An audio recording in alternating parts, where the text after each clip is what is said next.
Well, hello again, everyone. This is Bob Mannery, and you're listening to Tom and Mike. AM in the PM, only on A2D Radio. Tom and Mike, these guys are fucking awesome. But their side piece, Greg, that guy is a goddamn problem. Stuffed one at that.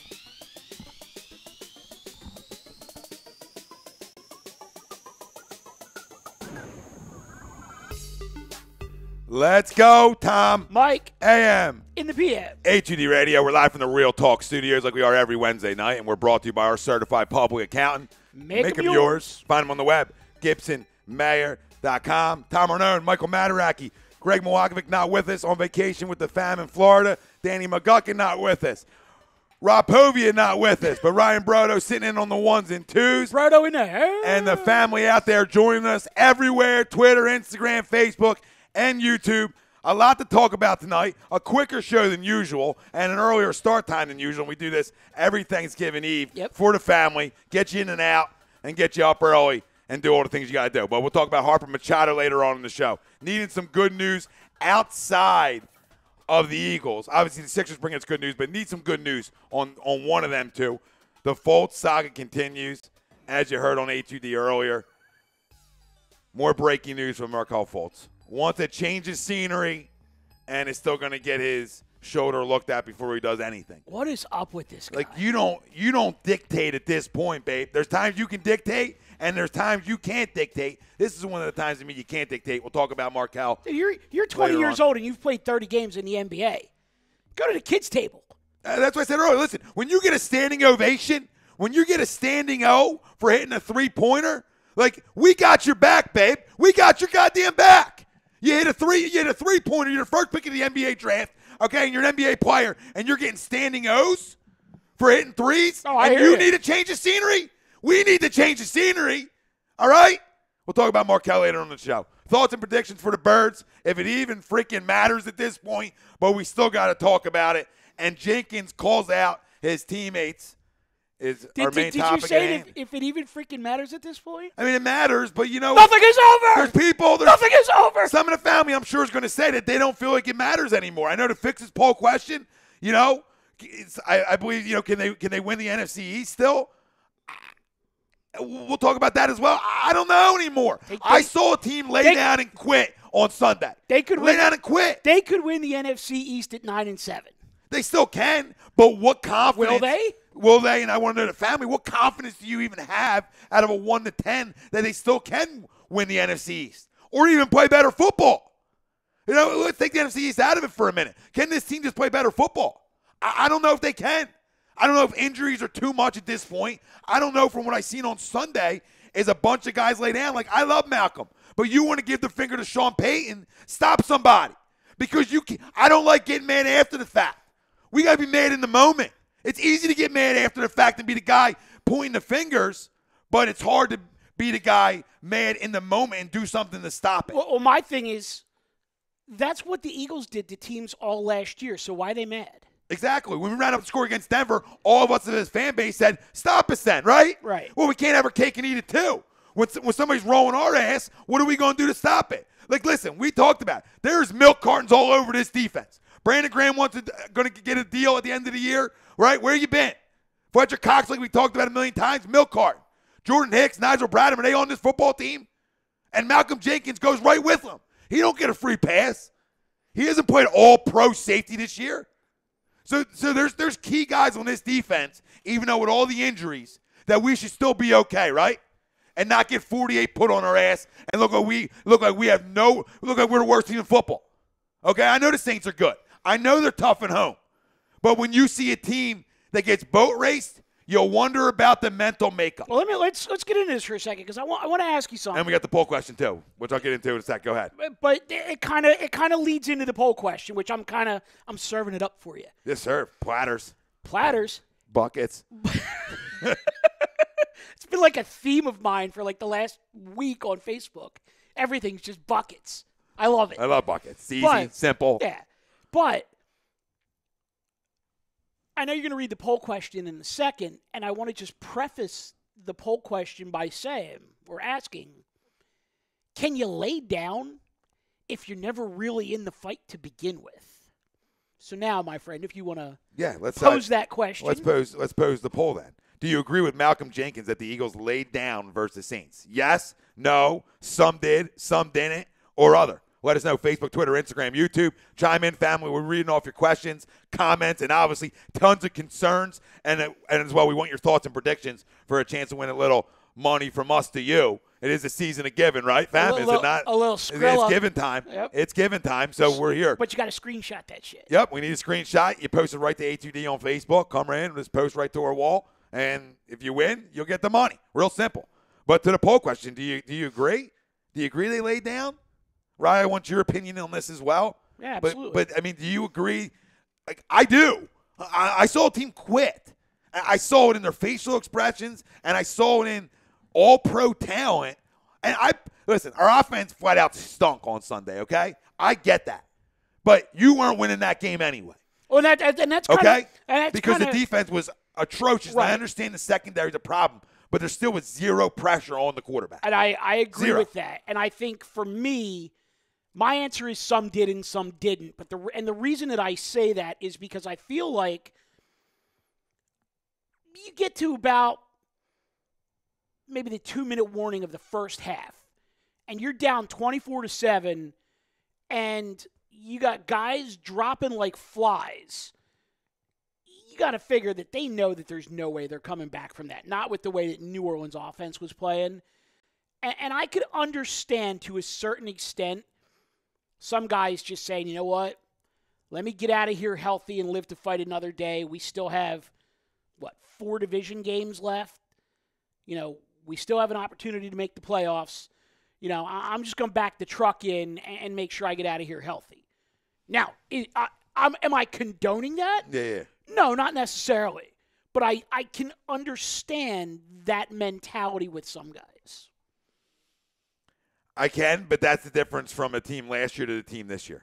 You know what I mean? And that's another big difference when I look at this team. Last year, we had made big injuries in key spots go down. Were we deeper? Yes. But we had big injuries. But this team overcame, okay? And I see a team right now that's the complete opposite of that. Okay, guys go down, but there's still big-time money on the football field. Oh, yeah. That's where my excuses go out the window for this football team. When Avonte Maddox went down. Okay, I understand that's another corner gone. I understand Sidney, another corner out.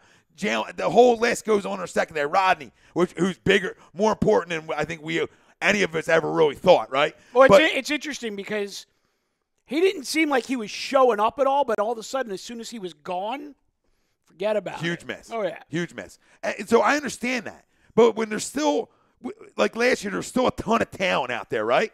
Well, the same thing this year. All over the football. There's tons of talent. So, who are you going to point the finger at besides guys got to go out and play, right? You know what I mean? So you can't crown him as the greatest players of all time last year and then this year not say, wait, we're going to put it all on the coach and all on this guy and all on that guy. They all play a part. But guys got to go out and play, all right, and have a little want-to, all right? Because I see a team that has no want-to anymore. Where's my big money guys? Where are they? Because they're all over. They're all over, and there's other guys on this defense that want to get paid after this year that have no right getting big-time money. Like, when's the last time we had a strip sack like I talked about when I was away? The game against New England. So who's that on? Well, you're right. I mean, they're not forcing turnovers, and it's not even like the strip sacks. I mean, they're not getting fumbles. They're not getting interceptions. Nothing. They're lucky if they get sacks. I mean, is it just a matter of, the defense that they played last year was so basic that offensive coordinators figured it out? Or is Schwartz just basically like, more or less just taking a powder this year? I don't know. Listen, nobody wants to point fingers more at Jim Schwartz than this guy right here, okay, to Mr. Bravado. But at some point, the big-time players in your defense have to show up. And to me, they haven't. And they haven't all year.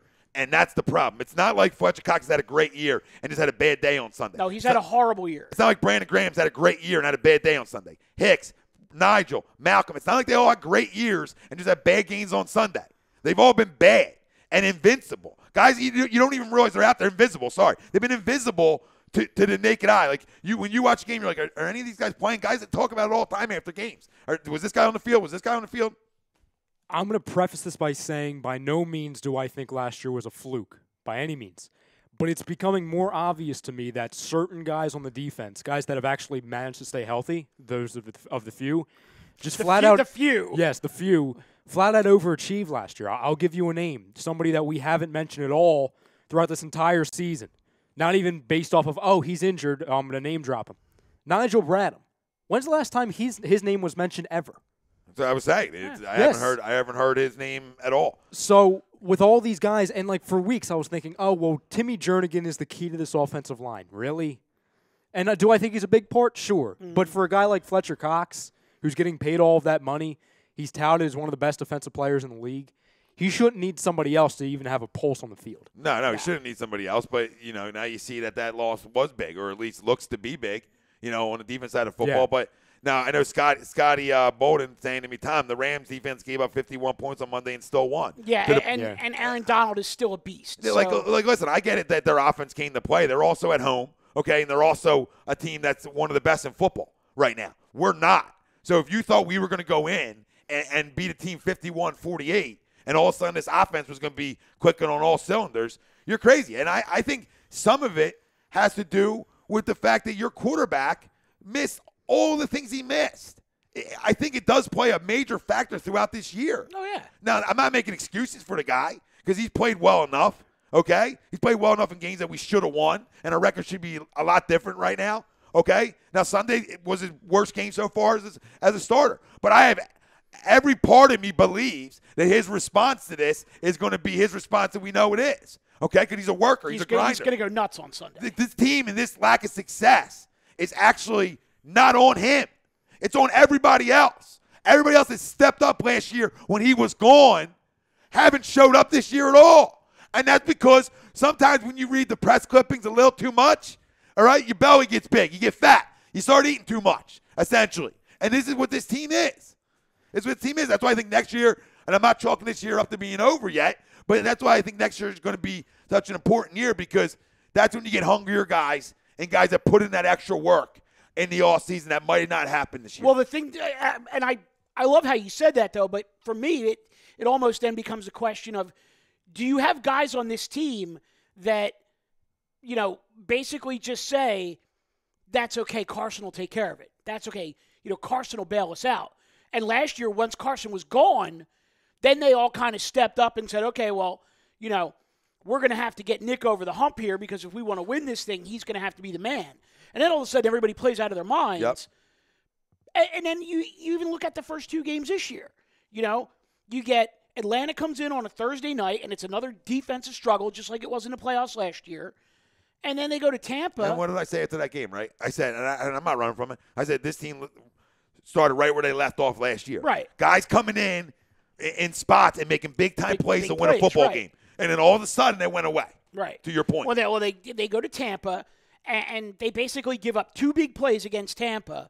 But Foles was, absolutely lights out. They come back, and, Carson comes back against Indy, first drive down the field, puts points on the board. I think that's the worst possible thing that could have happened. He put points on the board his first drive of the season, and I think everybody on that team just went, all right, yeah, our guy's back. Yep, and then thinking he's going to put up 35, 42 every game, and other guys not stepping up. Now, has he been perfect? No.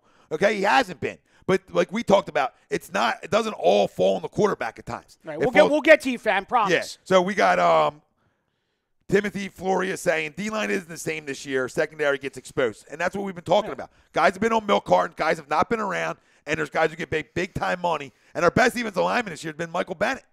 You know what I mean? Overall, our best defensive lineman. Now, and he was going to be such a problem, right? Yep. They went out and got him, and he was going to be such a problem in the locker room, and his play was going to be inconsistent. And, he's been the best guy on that defense. He's been the best guy on this defense. And so, do I agree with Malcolm Jenkins' statement? Absolutely. I saw a team lay down on Sunday. Now, can they rebound this Sunday and come out and beat a Giants team and start feeling a little bit better about themselves? Sure, they can. I mean, it's a bad football team in the New York Giants, so there's no reason you can't. Put it this way. I mean, there's no better way to get healthy than to go home and lay like a 42 spot on a bad defense.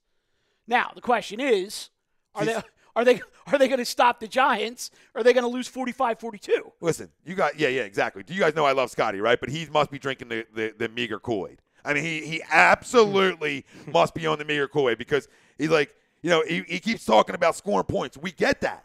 But this is a game last Sunday night. Let's go back to last Sunday night for a second because we weren't on last Wednesday. Let's rewind a little bit more. He comes out of the locker room, and this offense brings you back.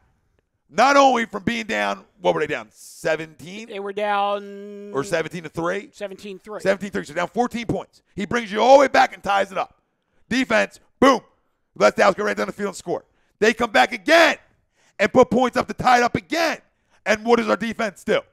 So you got to point fingers at these guys that the difference from last year to this year is, one, offensively we converted a lot more third downs, all right? And we stopped teams on third downs. We're not doing that this year.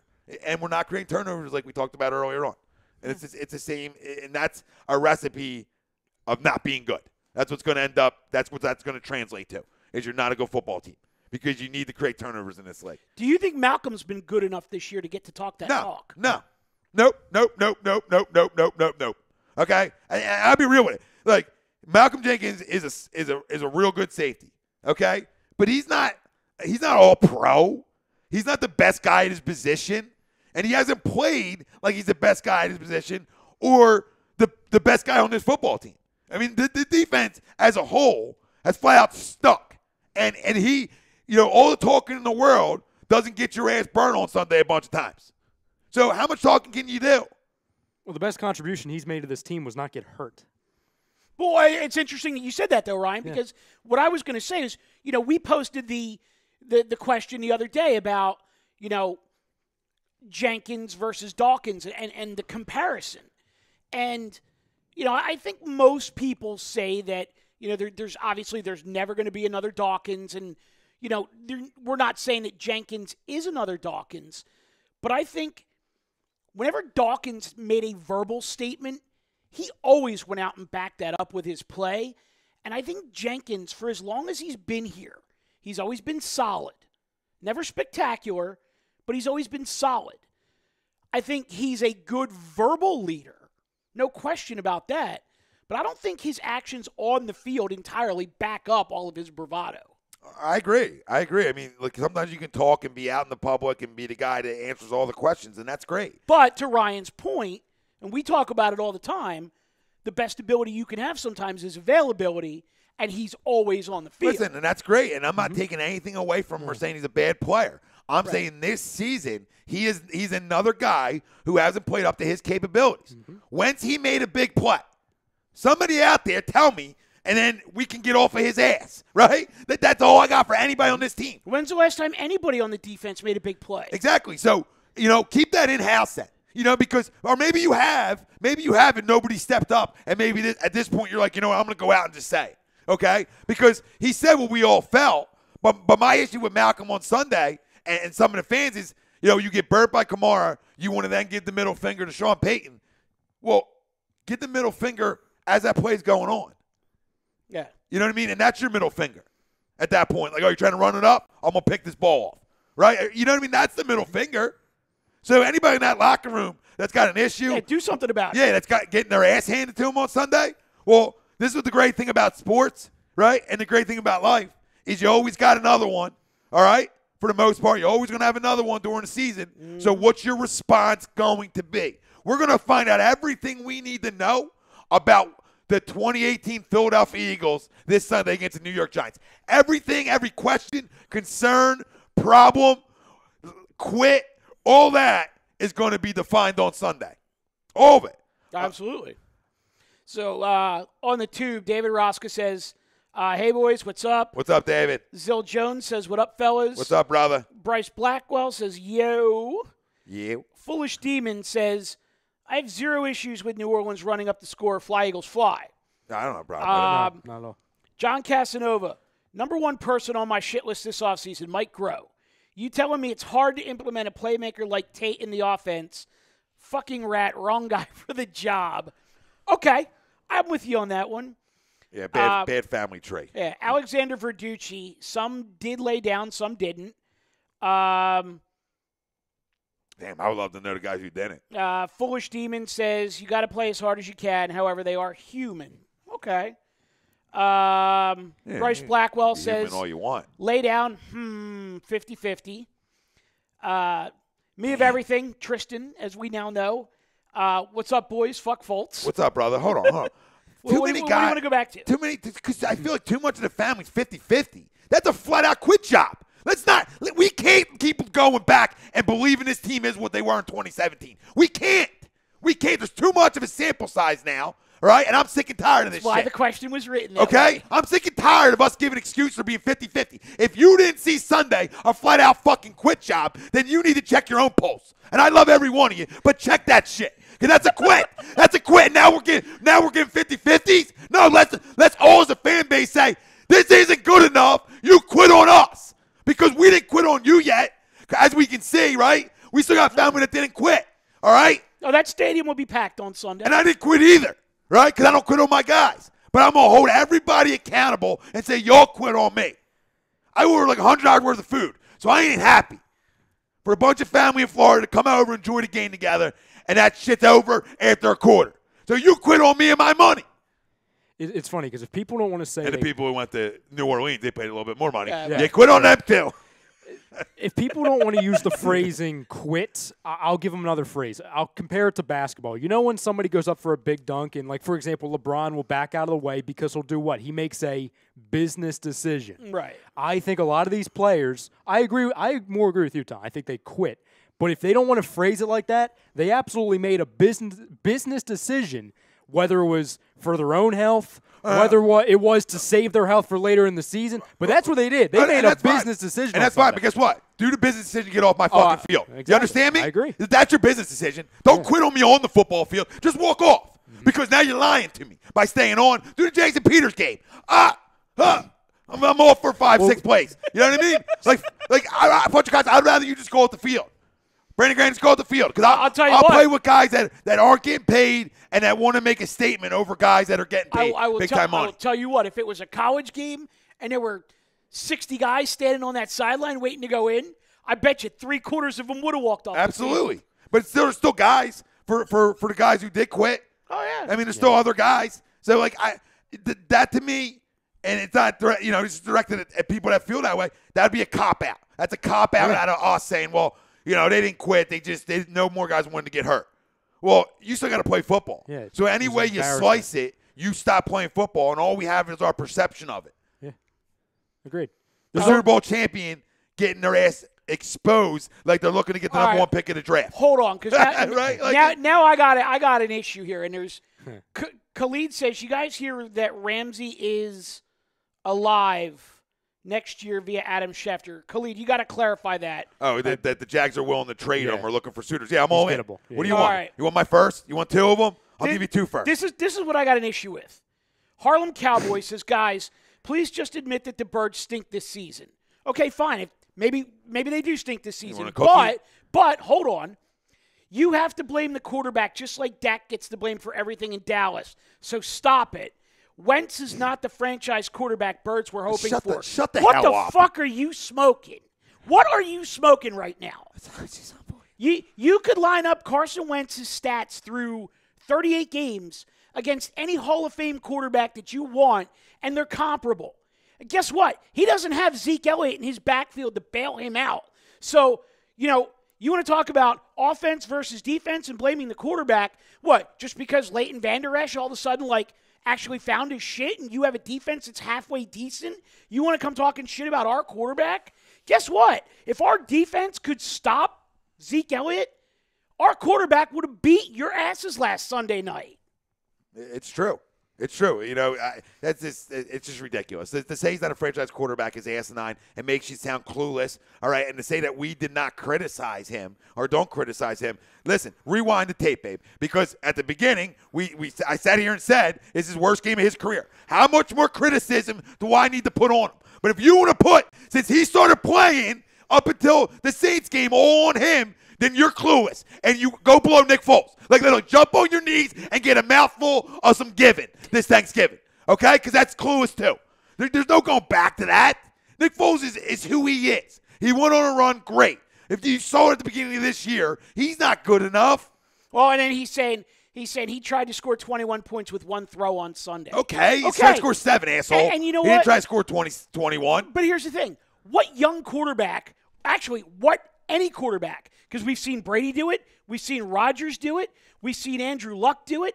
What quarterback hasn't tried to give his team a spark by putting the ball into a tight spot or taking a deep shot or just doing something to get some momentum on his team's side? Spot on, Mike. Was it a bad throw? You're going to get pissed that he threw an interception. Yeah, was it a bit like you're spot on? Was it a bad throw? Man, it wasn't a great throw, but so what? It wasn't. It was a bad throw. Okay, we can all agree on that. But he's trying to take a shot. He's trying to do what Mike said. He's trying to light a spark and get a quick 6 here and a response. And it didn't go well. And you saw his frustration. At least somebody's showing something, right? And that's the only thing I'll give Malcolm credit for. At least he's saying and showing something because other guys are pulseless. Well, rumor has it that Carson's helmet didn't make it back from New Orleans either. Well, good. I heard that he basically demolished his helmet on the way into the locker room. Listen, if you think this whole league and you think all sports is easy, and you think there's times that not all, in your third year, essentially, really 2.5 years in to this league of playing time, okay, if you think, and not even that really, but if you think that there's never going to be the knockdown day, there's never going to be a day where you get knocked down and you have your worst game, that's only going to make you better for competitors, for guys who want to compete and guys who love to compete like Carson Wentz. Them things are sometimes good for them players because it focuses them more, right? And sometimes it's good for anybody that's got a want to. It's good for. So you're gonna see Sunday night on the guys who have the want to.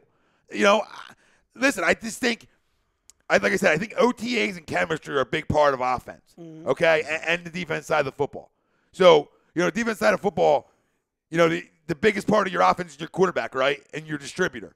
So you wonder why, so many balls earlier on were owing to Alshon and Ertz, right? Because the guys who he had chemistry with before and made him comfortable with, why he tries to get Nelly the ball. So some of the Golden Tate stuff is getting him on the field, but again, a comfortability because that matters in this league.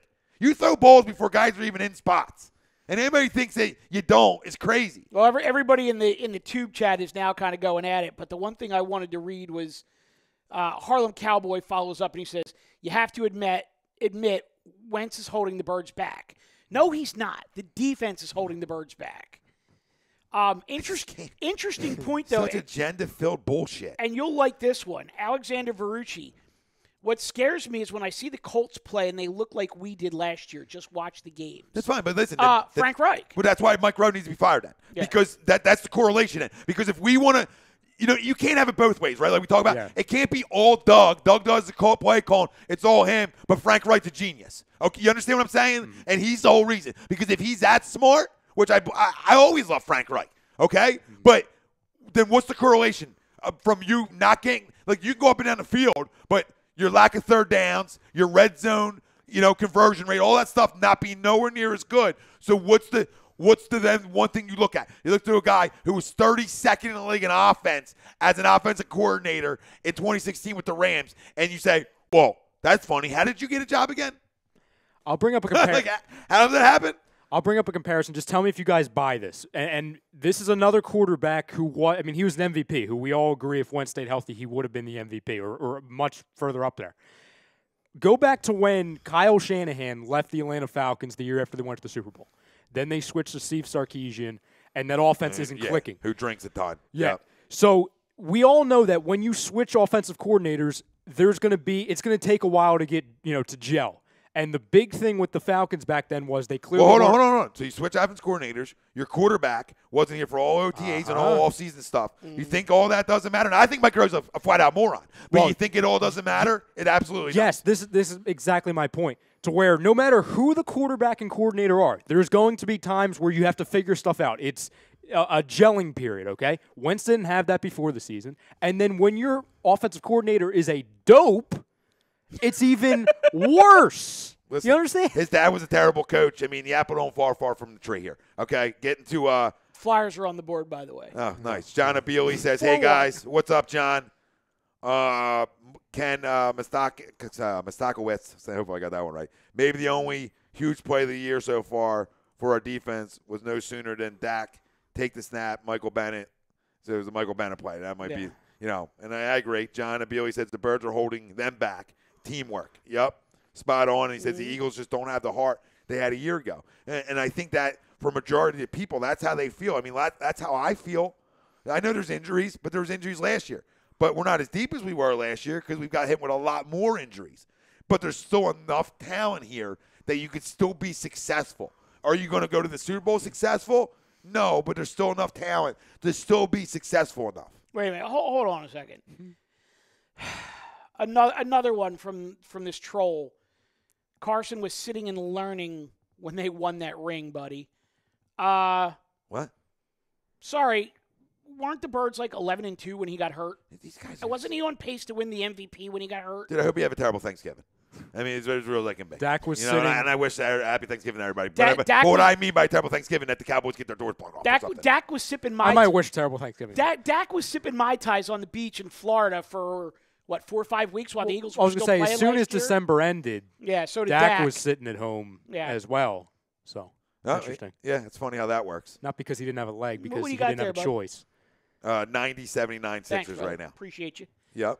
Appreciate being with you. What else you got on the I was on the hoping book? JoJo dunked that shit. No, the same stuff. I mean, just the heart. I mean, I think we all agree on that. Scott Bolden said, I could see if Wentz scored 30 points on Sunday, but he scored 7 at best. Come on, man. That's god-awful. Well, I've said that a million times so far on this show. It was his worst game as a pro. What else more would you like me to say? But there's been son of a bitches here that certain people refuse to call out that have been on fucking milk cartons. Like, why can't we call these other guys out who have stunk all year? I feel like it's one guy. I get up. It's Doug, it's Carson. You know what I mean? Like, there's my insight to the whole situation. Doug and Carson. Okay, Doug and Carson. So Carson's played 38 or 39 games in his NFL career. You could probably count on one hand the number of bad games that he's had. There's quarterbacks in this league that have been around for 10 years that you could count on one hand the number of bad games they've had this year. This year, Matthew Stafford, Kirk Cousins, Eli Manning. Do I need to continue? I mean, Aaron Rodgers has had bad games. Matt Ryan. Like, I mean, dude. He's been pretty damn good this year, but still. I mean, Hasn't done any games. Last year. Here's the thing. I disagree. Sure, he'll be good for 3 quarters, Joe. but every single game, going all the way back to that Eagles game in the playoffs, he doesn't get it done. He does everything but win. I think that's on Sarkisian, though. Well, their red zone offense the common is horrible. theme before Sarkisian was he did everything but get it done. Agreed. That's why I've always been a hater of him. Great quarterback for 3 quarters, stinks when it matters. Yeah, and, listen, Russell Wilson. That's There's not my another point. one. Guys have, like I said earlier, like, you need to get knocked down, especially when you're a young quarterback. You're going to get knocked down at times, right? You're going to have bad games. But what do you bring next Sunday to the table? Yeah. And that's how you can define this kid. And if anybody out there thinks he ain't working his tail off this week, getting ready for Sunday, and you don't think he's going to have a good rebound game, you're crazy. Now, am I guaranteeing a win or anything like that? Absolutely not. But I'm saying if you don't think he's going to have a rebound game, then you're nuts. And my point to saying that, well, they might not win it, and I'm not guaranteeing nothing, that's my whole point. It doesn't all fall on the quarterback. Like, this defense cannot get off the field against the Tennessee Titans. Do you understand me? It didn't just start in New Orleans. Okay? It's a defense. It's been all year. You can't get off the field. They got off the field for 1 week consistently, and that was against the Falcons. In the red zone, they held you to 3 a lot. And people want to say that quarterbacks aren't entitled to bad games. Or Jalen Mills stinks, and he's not good enough, and Ronald Darby isn't good enough. How are them 2 losses feeling now? How's the Jalen Mills loss feel to you guys? Tom Brady and Bill Belichick went to Detroit on a Sunday night, and they were supposed to hand Matt Patricia his ass. There were people saying that they were going to lay 50 on Detroit just because Belichick wanted to shove it up Patricia's ass. And they lost. And Brady was horrible. And no one says a goddamn thing about that because he's Tom Brady. Yeah, listen, that's going to happen. Well, what about when they went and they lost to the Tennessee Titans, who the same Tennessee Titans team didn't score a touchdown for 4 weeks? Oh, yeah. But they've beaten Carson Wentz. They made him look like the greatest they've beaten show on Carson grass. Wentz and Tom Brady in the same season. And Tom Brady hasn't thrown a touchdown pass in 3 games. But that doesn't matter. Doesn't matter. That doesn't matter. No. And listen, I don't condone it. make sense. Like, I'm not okay with it, but I expect them to have a good game on Wait, Sunday. hold on. Harlem Cowboy says Still going? He says, Yeah, you guys want to blame the defense. How many points are the Birds averaging a game? How many points are they Okay, giving up? but listen. No, actually, that's not even a good stat. Go ahead. But here's the thing. You can't score if your defense doesn't get off the field. One relates to the other. If you're losing time of possession every single freaking week, you're not going to score points because you don't have the ball. What's his defense? Created 3 turnovers all year, if that? It's not a lot. It really 3 or isn't. 4, I believe. Okay. Yeah. So I'm telling you, that's what equals success in this league. Okay? They're like minus like a big time number in turnover differential. That equals why you're a 4-6 football team. Tom, It's as simple as that. They're dead last. They're dead last in first quarter scoring. And that factor as well. Look at all the talent they have. You understand? Like, this is both sides. That's what I hate when people are like, Yeah, oh, it's well, not if you're this isn't blaming a the one-trick defense, what about pony. the offense? It's both. Yeah, That's how you get the 4 and 6. We talked about this whole team quitting. Yes. You know what I mean? I don't think Carson quits, and I think there's certain guys who might not quit, okay, that I believe don't quit. But I look more at the defense and saying, you guys quit even more. You know, so I don't know, but it's both sides. It is. It's everybody. The 3 biggest differences. You saw the video in the water? Yeah. It Jason Kelsey said. It's the whole fucking damn team. Yes. It's not one guy. The biggest 3 differences from last year to this year is turnover battle. We went from winning it to now we're losing it. Second thing, red zone efficiency, where we were all thinking, and listen, I don't think we were fraudulent in saying this red zone offense was going to get better. At least we thought, because the talent got better, and our red zone offense was better last year. Yep. And then 3, the third downs, getting people off the field on third down on the defense, and then on the field. converting. None of it. None of it's been the same. None of it's been the same, right. and that's why we're not as good. So hold on. I got you on the Facebook in a second. You asked about the turnovers. So they have It's like minus. they have 4 Yeah. 4 interceptions, and they have 2 fumbles. 6 forced fumbles, of which they've only recovered 2. There you go. Yep. So they've gotten 6 turnovers the entire season. And no special teams touchdowns either. Nope. So none of the intangible parts are working for this team either. Where are we at? Scott Bolden says, but how's the defense supposed to stop anyone if the offense keeps going 3 and out? Well, they haven't always gone 3 and out. I go right back to the Cowboys game. You know, they came back, they roared back for this football team, and all you had to do was get off the field one time on third down, and we win that game because we had the momentum. Our offense was clicking. So then it's like, where are you going to step up? Okay, obviously it was a terrible game Sunday. They weren't good enough. All right, nobody was on Sunday, this past Sunday. Well, just listen. And then Aaron Ortega, I think, lost it mentally. Is everybody okay? Clearly not. This is what the Birds have scored this year. 18, 21, 20, 23, 21, 34, 17, 24, 20. And then they shit the bed at 7. Every other game this year, their scoring output was higher than the average points per game they gave up last year.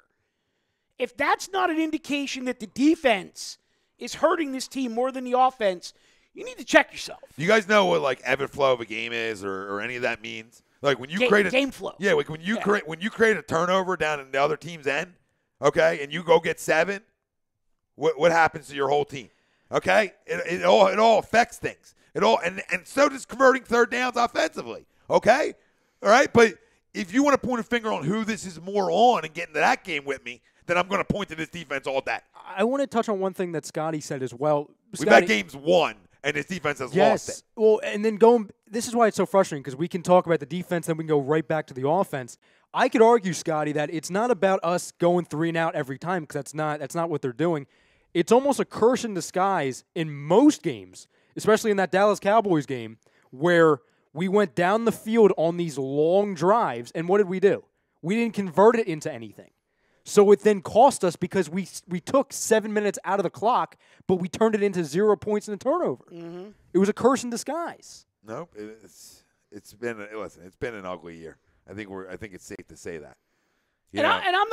I'm not absolving the offense. Nope. You know, you do have to put up more than 20 points in the NFL to win these days. But, again, I go back to my other point that if you weren't losing time of possession every single game, maybe you'd put up more than 20 points. No, absolutely. And there's been no run game. We've dealt with that all year, so that's been a major factor where teams don't have to even respect your run game because you don't have one. Who would have thought that Jay Ajayi going out for the season might have been the single biggest loss for this team this year? Yep, especially on the offense side of the ball. I mean, there's no question about it. John Abili says this last year the defense won games for us. Yeah, it's facts. Yeah. It's facts. And then Aaron Ortega says, what do you rate this O-line right now, 1 through 10? I say 5. Yeah, I'll say 5 or 4. I'm going like 4. Yeah, 4. Right around there. They've been terrible too. And I mean, it's all around. It's all around. It's everywhere, and nobody can run from it. Makes sense? There's not a guy out there that you can be like, oh, yeah, you can run from any criticism. When you have to work out a shotgun as much as the Eagles do, and the reason for it is because if your quarterback lines up under center and attempts to take more than a 5-step drop, he's basically getting sacked. Yep. That's a big problem. No, And you got 2 all-pro tackles that are grossly underachieving this year. Your center's underachieved.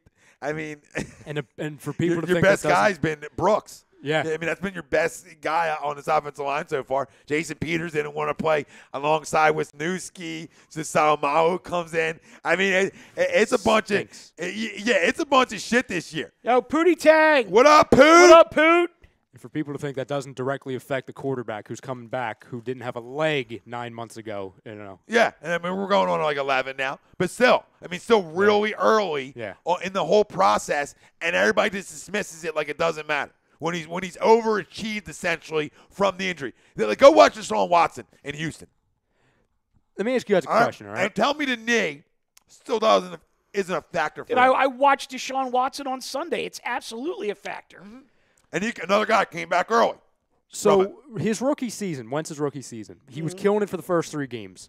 What happened to that offensive line? Who left? Who was suspended? Lane Johnson. What happened to the offensive line? What happened? It went downhill, right? Into the shitter. What happened to Wentz? He went downhill, right?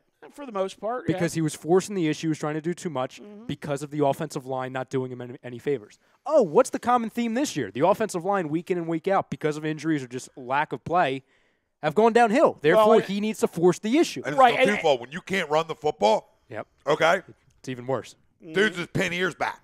So we're just going to come get you all day. Yeah, well, so that matters too. Oh, and that first year also, I mean, there was also, 3 games that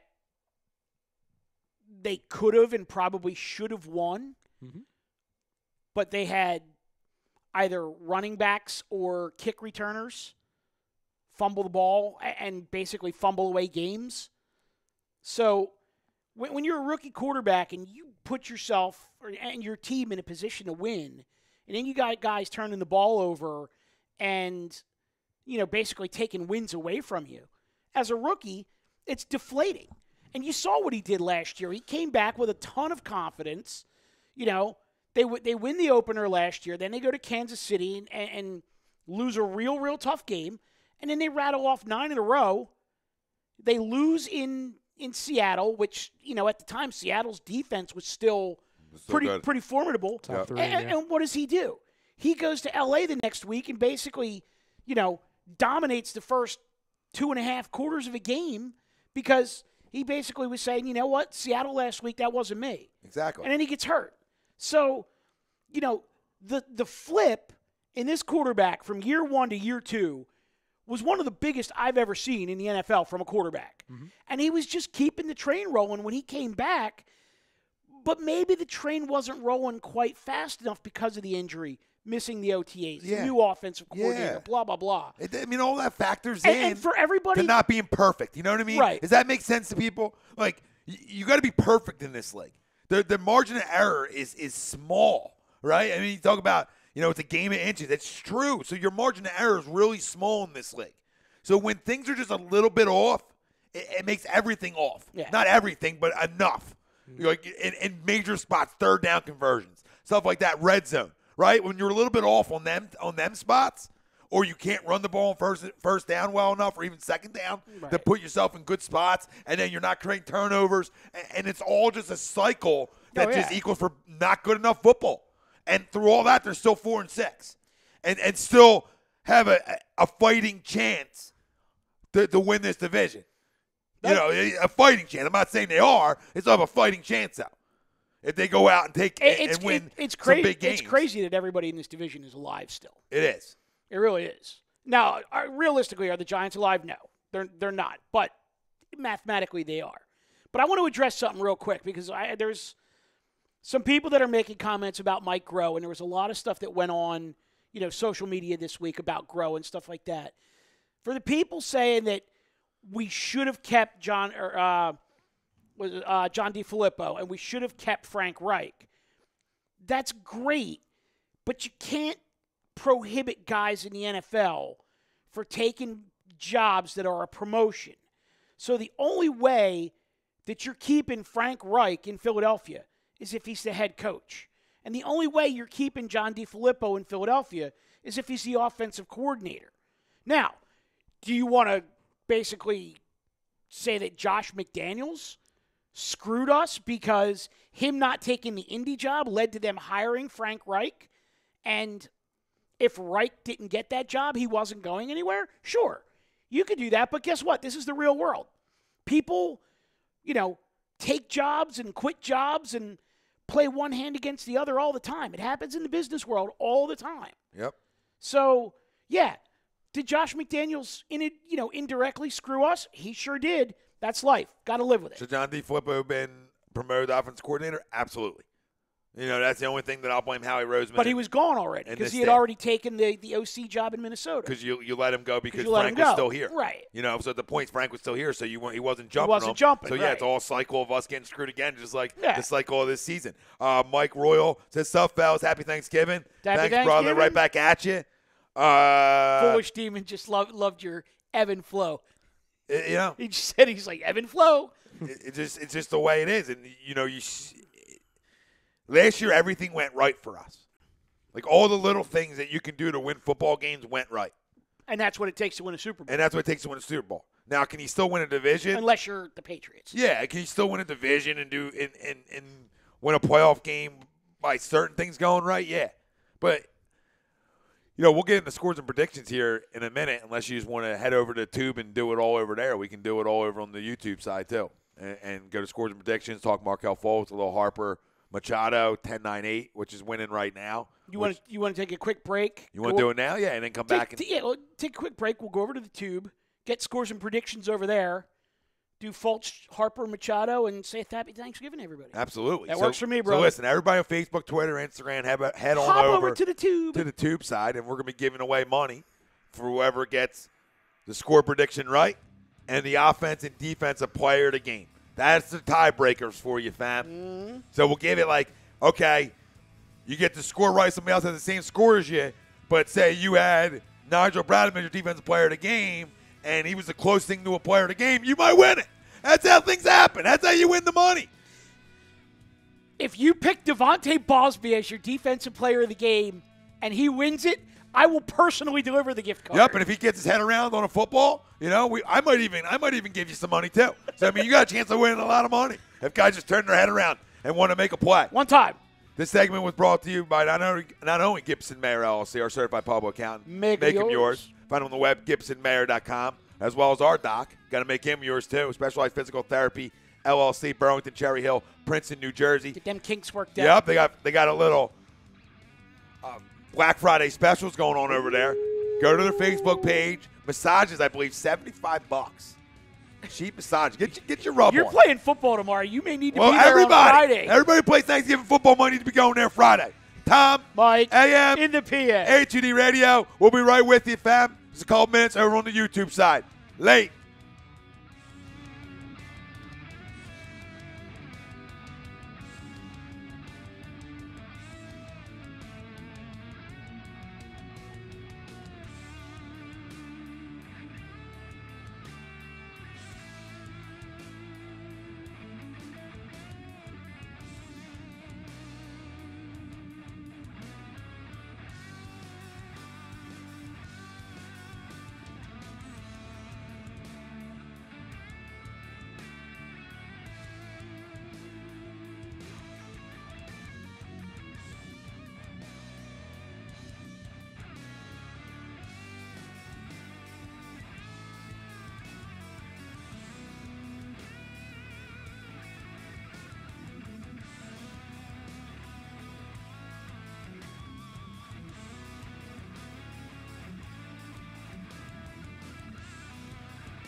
Tom and Mike, AM in the PM, is brought to you by Gibson Mayer, LLC, Certified Public Accountants. Gibson Mayer, located in Yardley, PA, is a leading accounting and business consulting firm with a proven track record of handling critical issues with expertise across many different industries, including construction, distribution, hospitality, manufacturing, real estate, service trades, merchandising, professional services, and professional athletes. Give them a call at 215-369-3300. That's 215-369-3300. Your initial consultation is always free, and if you tell them that Mike from Tom and Mike AM in the PM sent you, you'll receive 15% off all income tax services completed by February 15th. That's Gibson Mayer, LLC, Certified Public Accountants, 215-369-3300, or visit them on the web at www.gibsonmayer.com. That's www.gibsonmayer.com.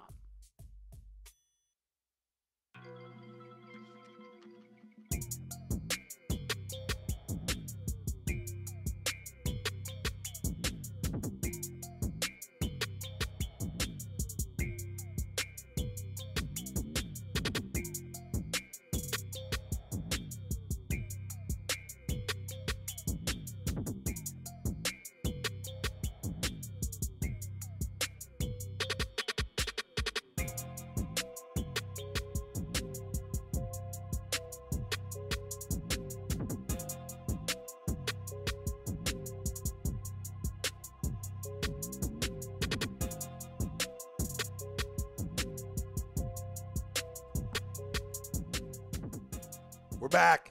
Tom. Mike, AM. in the PM. A2D Radio. We're live from the Real Talk Studios, like we are every Wednesday night. We're brought to you by our certified public accountant. Make 'em yours. Gibson Mayer, LLC. Find them on the web, gibsonmayer.com. Tom Arnone, Michael Mataraki, Greg Milwakovic not here, on vacation in Florida with the family. Seen him over Thanksgiving.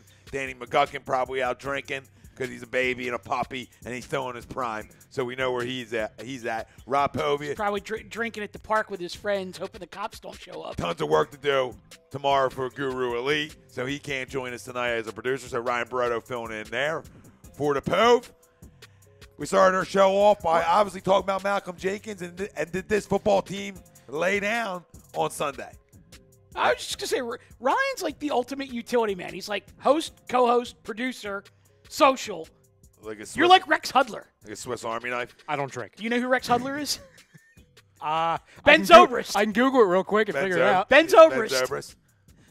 Scott Kingery, only better. Oh. What is a Post Malone? What is a What is Post Malone? a Post Malone? Well, the family will answer that one for you. And answer, do you agree with Malcolm Jenkins that the Eagles laid down versus Saints on Sunday? Yes, no. Some did, some didn't. Other, let us know still on the YouTube. And if you're on the site checking us out. Jenkins, If you're going out tonight, throw in the comments, too, where you're going and what you're up to. yeah, and listen, Uber home, Lyft home, okay? Well, they're not sponsors of the fucking show, but be a smart son of a bitch out there tonight, okay? Don't be a hero. You know, I was always said I was a great driver when I was drinking, and I was. There was nobody better, okay? Would you say you were the best in the business? Yes. You're such an Absolutely. ass. But there's also a buddy of mine. There's also a buddy of mine I do a show with that still may or may not say he is the best still. So The best drunk driver in the business? Well, just Oh, good Lord. Yeah, but I mean, I'm a pro's pro. Like, you know what I mean? I'm literally the best driver in the world. And But because it runs in my genes. My father drove for transit for 25 plus years, never got in an accident, driving them big boy buses. That's a pro's pro. Yeah, right? but you did get smart, though, because pretty much since I've known you. I haven't put a drink in me and drove in over 10 years. I was going to so say, since let's confirm that as well. Since I've known you, you've either Ubered or gotten a ride everywhere that I've seen you have a drink. Yep. Like if I go to the Eagles game, I'm Ubering. You're Ubering. If I go down to a baseball game, Phillies game, you Ubered. I'm Ubering. Like it's Broad Street, you Ubered. It's Uber. I'm actually looking into maybe picking up, driving around a little bit. Like it's fucking cash, dude. I talked to a guy in San Diego that was making Kareem. He drove for both. Kareem. And I'm like, bro, that's not even right. Like that's sick money. You're just driving the fuck around. You don't got to drive a big bus or nothing to make cream. You're just driving your car wherever you want. Taxi talk. I New know. show. Taxi talk. I'll interview people. Like White- you an Eagles fan, picking up people from the airport. White leather interior. That's a hard no for me. Yeah, Yeah, I would never wait. Yeah, you can't. You can't. No. I would need to actually get like seat covers. Yep. I got all black. I got the black leather, so it's fine. Easy cleanup. It's fine. too. But if a guy pulled out a drink, yeah, bro, slow it down. All right, unless you're throwing a 10 spot when you're getting out of the car, or you know, or 5 stars. Yeah, like you're gonna eat some burgers and shit back I'm there. crying over here. You know what I mean? my No God. burger talk. Don't be eating no fucking burgers in the back seat. That's when I pull the car over and tell you to get out. But let me tell you something. I had 2 terrible plane rides, my last 2, from Vegas home and from Dominican home. Are you expecting my heart to bleed for you? No, I'm saying that. 17 vacations. I don't think. Don't you start and be like one of them guys. It's 11. Calm It's down. 3. It's 3 a year. I don't know why that's so hard to understand. The same times yearly, and it comes up on memories. Like, you can't run from the fucking memory, family. You can't run from the memories. Not everybody's locked in on And the then memories. you shut the hell up because you travel I like take a son 2 of when a they're bitch. long. I take 2 when they're long. Okay, and I space them. And I take 3, and 2 are long, and 1's a week. The next one's A2DR. Yep. I'm spacing. And that's a week. Yes. And that's my next one, too. My Like, I don't get goodness. away in the winter. The 2-week one was aggressive, and I regret it. But listen, I don't regret it. I don't regret it. Hell no. Like, my trip across country was 2.5 weeks because it has to be. You're going cross country in an RV. Yeah. That ain't fast. Yeah. So, you know what I mean? But this one was like 11 days because I had to drive down. So I had to factor in the drive fucking day. And you're still around. Like you're still there. Yeah, like you're on social media. It's The not only like you're time, just off. the only time I really ever stop posting shit to social media or shit like that is when I go to the DR. Like that phone gets left in the room because that's fucking tons of chick drinks. Tons of chick drinks. If anybody wants to come. If you love a chick drink, let's go. What's funny, though, is like most companies, like the boss goes on vacation and people go, and they can breathe a little bit and they can be themselves or whatever. Our boss goes on vacation. He's a bigger pain in the ass when he's away than he is when he's here. I felt like I was a great time on vacation. I felt like I was spot on, How bro. many times do we need to know you're in a pool? Well, salt on wound. We haven't had a pool in months. And Chris started it by saying Tom likes to take tons of videos when he's going away, so I just kept doing more. I'll still blame Lions. So I was just letting family know. Everybody wants to know about my million trips, so here you go. Here you go. I'll give you. Appreciate it. Well, listen, it's Joey talk. I get it. When everybody else is away, it's the same thing. It's Joey talk. I put my feet up in one video, looking over the ocean. People get mad. Not you. Yeah. People get upset. Not you either. But I say live vicariously through me, my photos. Yes. Like feel like you're there. That's why I do it mostly. I legitimately don't even know like what vacation is anymore because my vacation is like 4-day weekends and like 3 of the 4 days are basketball, football, or some shit like that. Yeah, you got it, dude. I'm telling you. Like I take vacation time to be able to go take side jobs. You got to be able to you got to go to A2DR. It's under consideration. All right, I mean it's a good price for the family listening out there. If we all get a group, we all come in together. We'll get a great group price. That's probably under $1,000 to go for a week. That's including flight, right? That's including all you can eat, all you can drink. I mean, it's a fucking phenomenal time. It's the best vacation in the world. Dominican Republic is the shit. But we'll get into the fucking sports talk. I'll tell you this: Ralphie D over on the YouTube is cruising to get uninvited with his comments right now from A2DR. He's cruising for it. He's asking for it. Coming in hot. Talking about Sixer bums. Come look at real basketball with the Lakers. All right. Dude, you're playing Cleveland. If they don't beat Cleveland, then your king's a pussy. Here's my issue with that. He wasn't even allowed to come to the Phillies game with us by himself. How the hell is he going to go out of the country? Mama's coming. Or bring Grant. Ralphie. Bring Grant. Graham seems like a great time. You're always yelling at her, Ralph, you scumbag. Apparently she's always yelling in the other room. She's 87 years old, and you're always yelling at her. Italian grandmothers. You gotta love I her. guarantee you she's whooped his ass with a wooden spoon at least 35 times in his adult life. Chris told me he called him yesterday about something, and he's like, yo, Chris, it's Ralph. When you trying to act tough? Just the way he said it, like, yo, Chris.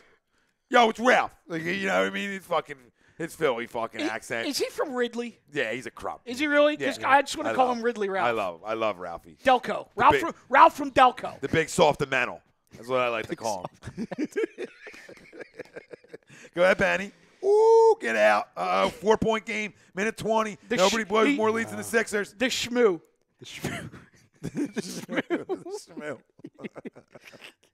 And you know what? I love that kid. I do. Oh, God. I absolutely do. 1-point but game. it just Are you cracks kidding me? me up. 1-point game. Ralph, get out of the chat. It wasn't a problem before you came here. You come in, you scumbag. Isaiah Holt, our record better than y'all, Ralph. Don't matter. Yup, get on them. Family predictions, players of the game, and stuff like that for the Birds. Chance to win money. Chance to win money. We're going to Need a start talking bucket. about a little bit of Markel. Need a bucket, JJ, and the foul. Let's go. Oh, no, not in the foul. Sorry.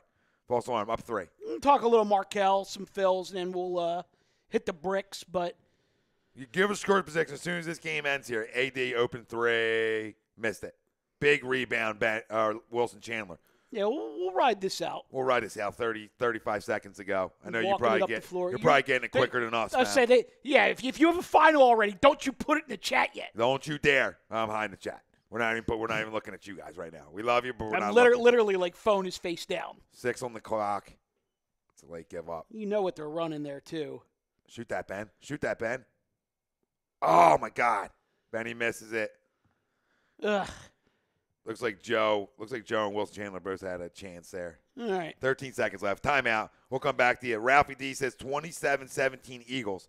Wow, that would be, to me, if we can hold them to 17 points, we'll win this football game.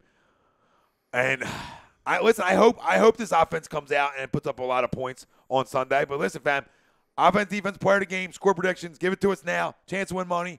Mike, You want to throw in it? what do you got? Yeah. What do you got? Go ahead. I'll keep it simple. 28-24 Eagles. I'm not confident in it at all, but Wentz is going to come out firing. He's my offensive player of the game. Defensive player of the game, I'm going to continue to go with the only man who's shown up, and that's Michael Bennett.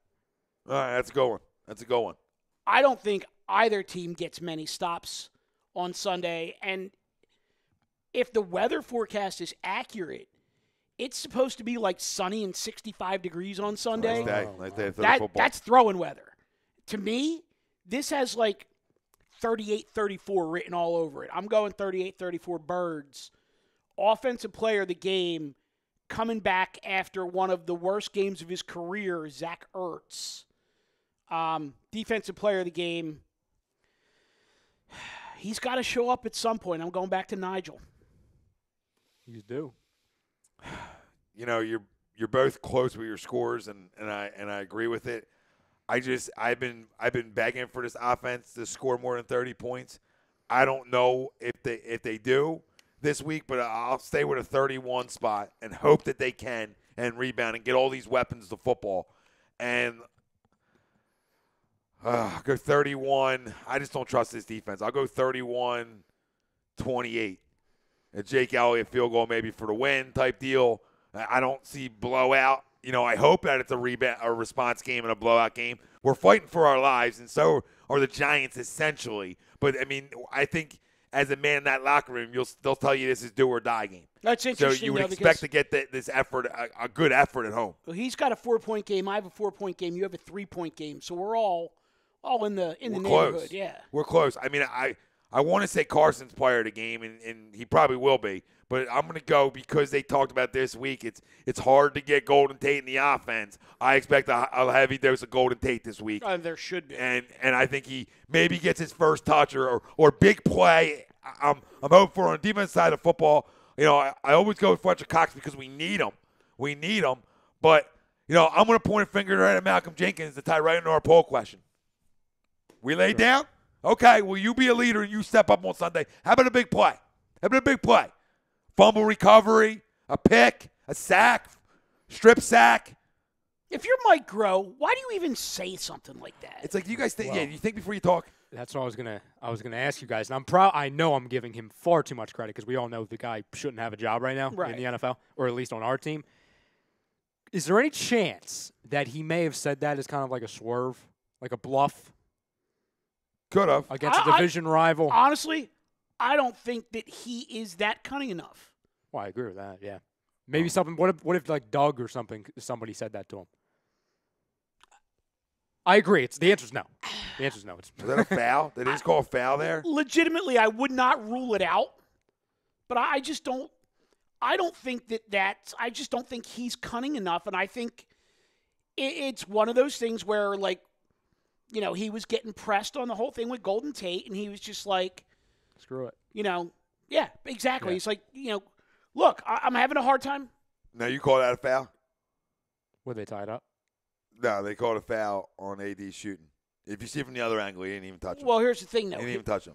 His foot's on the line, And if they're replaying that to see if his foot's on the line, that's what they're doing. He's only going to shoot 2. So if he makes them both, you hope that foot's on the line right now, because if it's not, he'll go hit 3. To me, the foot's clearly on the line. Look, right there, that one. That looks behind it. It looks behind it. It looks like he had it curved.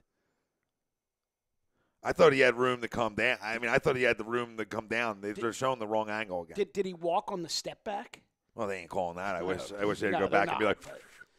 But yeah, Ryan, I honestly think that it was just a situation where they were pressing him on the situation with Golden Tate, and he was probably too honest for his own good. Yeah. But realistically, like, if I'm the media and you tell me that you're having difficulty incorporating a guy with that skill set into your offense, most dynamic players in the league. I am immediately questioning whether you are qualified for your job. Yeah, and rightfully so. I mean, I don't think he's qualified for the job anyway, but I think his resume speaks for that. But you know what I mean? You can't come out and say stupid shit like that. You got to be smarter than that. Yeah. And just say, hey, we're getting there. We're getting there. Blah blah blah. I wonder if, like you said, is a coach speak like to try to throw a curveball at the Giants and then him be a heavy part of your game plan? I don't know. I mean, things happen. Guys say stuff for reasons. I hope that's the reason you said that, and you're not that incompetent. I would hope, but you never know. The family. No, his last name is Groh, so yeah, we know. We all know how his dad was in the. Was a 3. Yep. All right, so he makes this. Brett gets the timeout. We sit here for another 25 minutes while they run commercials, and this is the problem with the NBA. Another overtime. Well, it's the problem. Oh, Jaleel Okafor sliding. It's the problem with the NBA is just pace of game. The last 5 minutes of a game is just horrendous. Missed it. He did miss it. He missed it. Winner. Let's go. Let's go.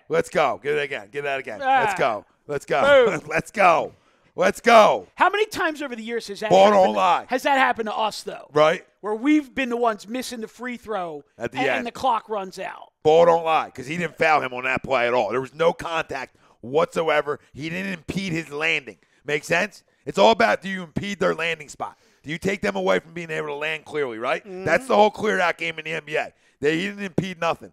Eagles 0-1 says, Eagles 20, Giants 17. He goes, offensive player of the game, Josh Adams. Defensive player of the game, Michael Bennett. Michael Cabrera says Eagles 24, Giants 23. So another close one. Harlem Cowboy, the cockroach himself, 28-14 Giants. Barkley runs crazy. Well, that's why it comes to this, to your point, Harlem, or if that's what you want to call a point.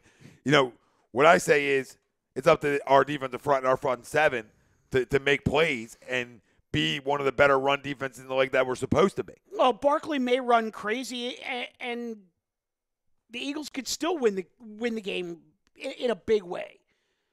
That's why all three of us have fairly high score projections. Regardless, I'm not impressed with this chick, by the way. No, me either.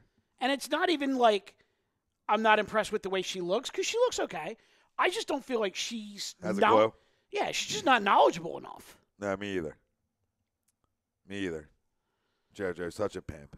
He's so good, guys. And it's going to tie right into our Sixers conversation with Markel, but to me, he's the best player in the NBA right now, just because of what he does. I just think he's so special. If he's not the best, he's top 2. He's right there. Yeah, he's right there. I mean, I know there's arguments for other guys, but I'll point fingers at somebody who was getting major criticism, justified. I know you had made a couple of videos. A lot of people were talking about this on shows. About a week and a half ago, Ben Simmons was getting a ton, pointing fingers like, where did this kid get better? You notice that ever since, and I'm not saying it's any correlation with the criticism, but ever since he's really, the spotlight was really put on him, like, kid, what are you doing? He's really locked in. He's played some really good basketball. Fair, but I will also say that he's been aided pretty dramatically by the presence of Jimmy Butler. Absolutely. And who's this again? Sorry, I was with Simmons. Ben. With Simmons. He's played better. Now, see, and here's the thing is his numbers have gone down, but I will say that all-around game he's played better. He had a great game tonight. I mean, he had 22, 8, and 7. 9 from 18 shooting. So we'll take that. That's the aggressiveness that I was asking for. Yes. That Mikey the Greek was talking about when we did our video from the Orlando Magic game down in Orlando. Is like I said, I need more killer. Like I know you can't shoot, but I need you to still be more aggressive than you've been. I can't see you go away. You need all killer and no filler.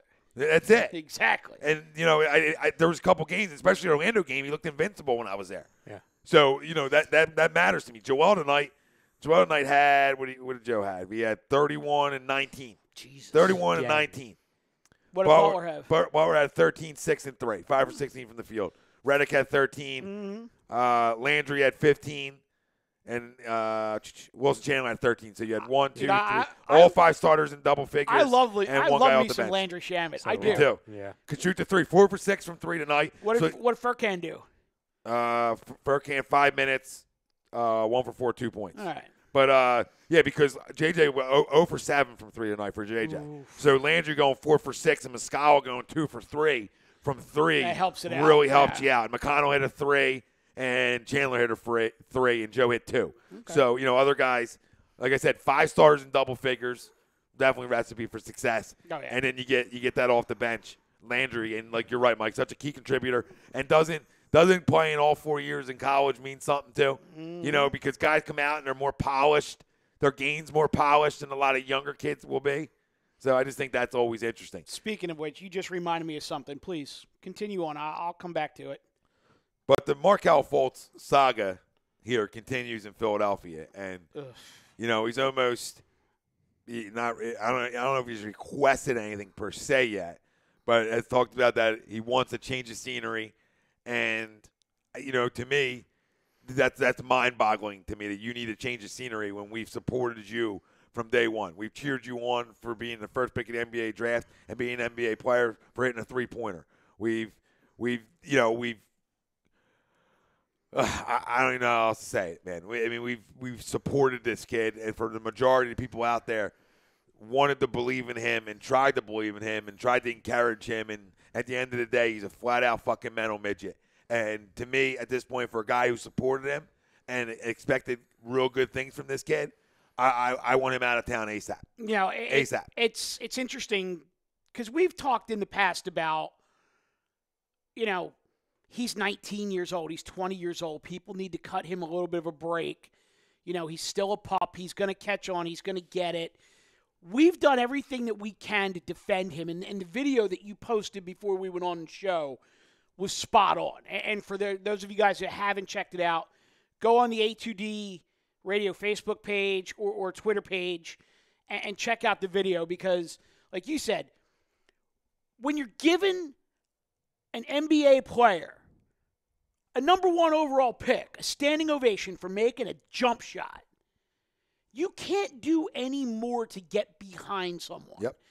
And for him and his advisors or whatever the hell it is, his mom, I don't freaking know.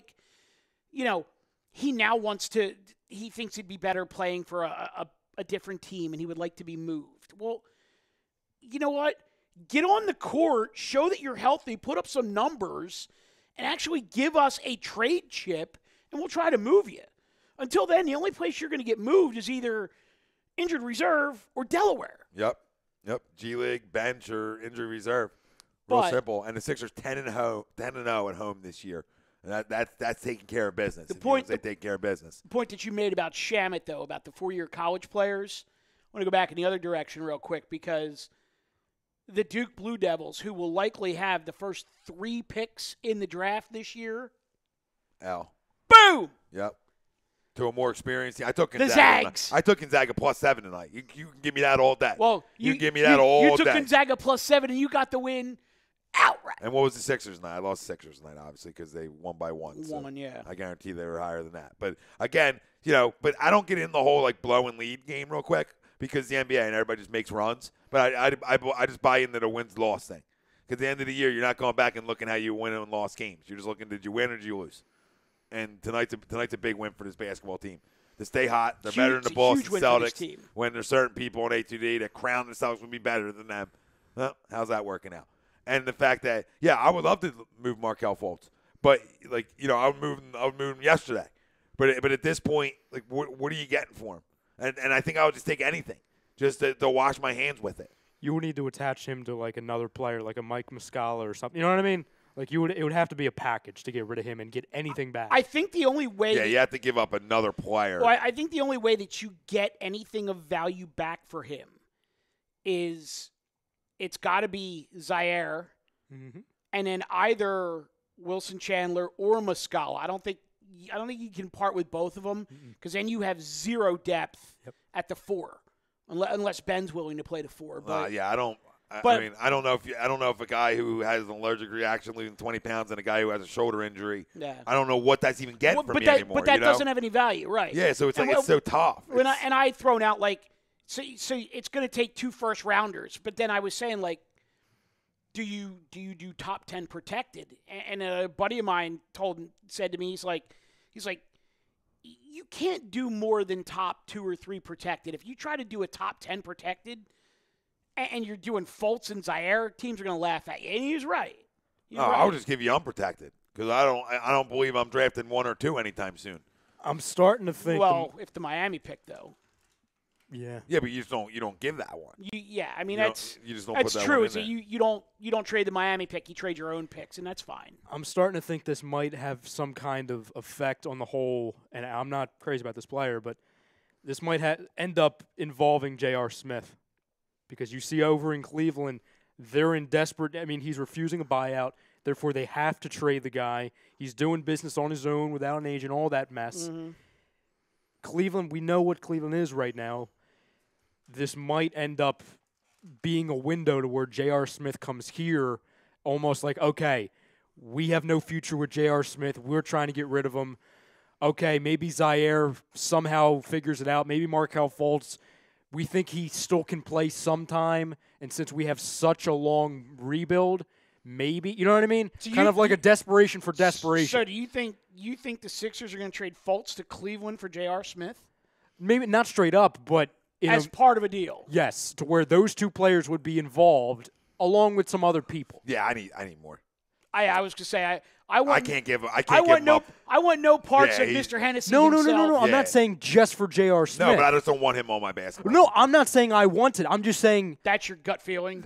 I'm just starting to have a feeling where 2 teams over the last week or the last few days are very desperate to get rid of these 2 people.